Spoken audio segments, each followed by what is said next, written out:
বাসায় নতুন মেহমান আসা উপলক্ষে কি আয়োজন করা হলো সেই সব মিলিয়ে থাকছে আজকের এই ভিডিওটা। হ্যালো এভরিওয়ান, আসসালামু আলাইকুম, welcome to my another new blog video. আশা করছি যে যেখান থেকে ভিডিওটা দেখছেন সবাই আলহামদুলিল্লাহ খুবই ভালো আছেন। ভিডিওটা ভালো লাগলে স্কিপ না করে সম্পূর্ণ ভিডিওটা দেখবেন। ঈদের পর থেকে দাওয়াত খেতে খেতে প্রায় সবার বাসায় দাওয়াত খাওয়া হয়ে গিয়েছে। এখন শুধু আমাদের বাসাটাই বাকি ছিল সবাইকে দাওয়াত খাওয়ানোর।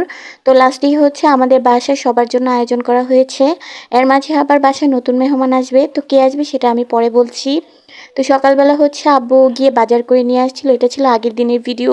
তো ওই দিন হচ্ছে আন্টি আর আম্মু মিলে সব কিছুই বাজার গুছিয়ে রেখেছে। আগের দিন কিন্তু কাজ গুছিয়ে রাখলে পরের দিন রান্নাবান্না করতে খুবই সুবিধা হয়। তো আগের দিনই হচ্ছে সব কাজ গুছিয়ে রাখা হয়েছিল মোটামুটি, তারপরের দিন সকাল থেকে রান্নাবান্না শুরু হয়ে গিয়েছে। আমার ছোট বোন সকালে ঘুম থেকে উঠে পুরো বাসাটা গুছিয়ে নিয়েছে, আর আমি এদিকে আম্মুকে আর আন্টিকে রান্নাবান্নার কাজে সাহায্য করছিলাম।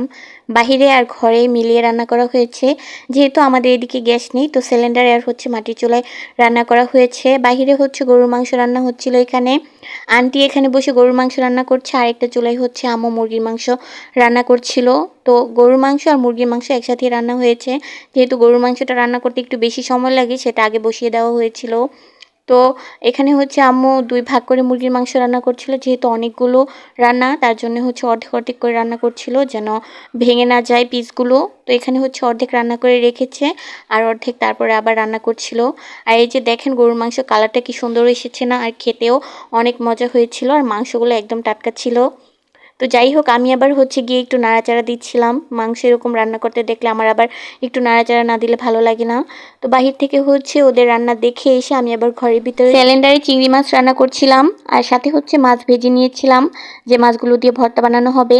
আমি আগেই মাছ আর ডিম ভেজে রেখেছি, আর হচ্ছে এখানে লাস্টে চিংড়ি মাছটা রান্না করছিলাম। তো এখানে হচ্ছে আমার রান্নার লাস্ট পর্যায়ে একটু ভিডিও করেছি, যেহেতু হচ্ছে রান্নাবান্না অনেক, তার জন্য একটু একটু করে সব কিছু ভিডিও করেছি।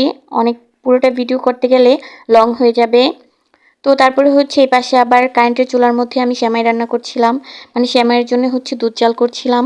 তো সব মিলিয়ে হচ্ছে সব রান্নাবান্না কমপ্লিট করতে করতে প্রায় 1টা বেজে যায়। এর মধ্যে মেহমানরা সবাই চলে আসে, সময় মতোই সব রান্নাবান্না কমপ্লিট হয়েছিল। আর এদিকে আমার মাছের ভর্তাও বানানো হয়ে গিয়েছে। তো সব কিছু রেডি করে রেখে আমি হচ্ছে ফ্রেশ হয়ে এসে দেখি যে সবাই খেতে বসে গিয়েছে। আন্টি এদিকে সবাইকে বেড়ে দিচ্ছিল খাবার। এখন আপনাদেরকে বলি আমাদের বাসায় নতুন মেহমান কে কে এসেছিল আমার খালাতো বোনের হাজবেন্ড, আর এসেছিল আমার ভাগ্নির হাজবেন্ড, ওরা একদমই নতুন ছিল। আর এসেছিল আমার ফুফাতো ভাইয়ের শ্বশুর শাশুড়ি, তারা প্রথমবার আমাদের বাসায় এসেছে, মানে ওরাই ছিল আমাদের বাসার নতুন মেহমান। আর সবাই এর আগে অনেকবার এসেছে, তো ওদের জন্যই হচ্ছে বিশেষ করে আয়োজন করা হয়েছে। তো এদিকে হচ্ছে সবাই খেতে বসে গিয়েছে। তো আমার ভাই বোন তারপর হচ্ছে আন্টি সবাই মিলে হচ্ছে বেড়ে বেড়ে খাওয়াচ্ছিল। আর এদিকে হচ্ছে রাজু ভাই বলছিল যে ভাইয়াকে একটু ভালো করে ভিডিও করতে, তো ভাইয়াকে হচ্ছে একটু বেশি ভিডিও করেছিলাম ভালো করে আর কি। তো যাই হোক, এখানে হচ্ছে সবাই বসে খাওয়া দাওয়া করছিল, আমি একটু একটু করে ভিডিও করে নিয়ে এসেছি। আর অনেকেই এসেছিল, ফুপি, ফুফাতো বোন, মামাতো বোন, মামি, ওরা সবাই এসেছিল। তো আমি সবার ভিডিও করতে পারিনি, যাদের ভিডিও করা ছিল সেই ভিডিওগুলো আপনাদের সাথে শেয়ার করছি।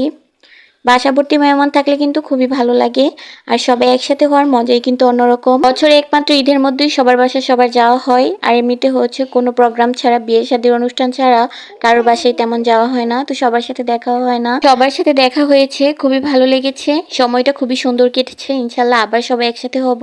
তো সবাই আসার সময় অনেকে অনেক কিছু নিয়ে এসেছিল, মিষ্টি, দই, ফল, ফ্রুট, তরমুজ। তো আম্মু হচ্ছে ওইগুলো সব কিছু গুছিয়ে রাখছিল। আজকের ভিডিও এ পর্যন্তই, সবাই ভালো থাকবেন, সুস্থ থাকবেন, আল্লাহ হাফেজ।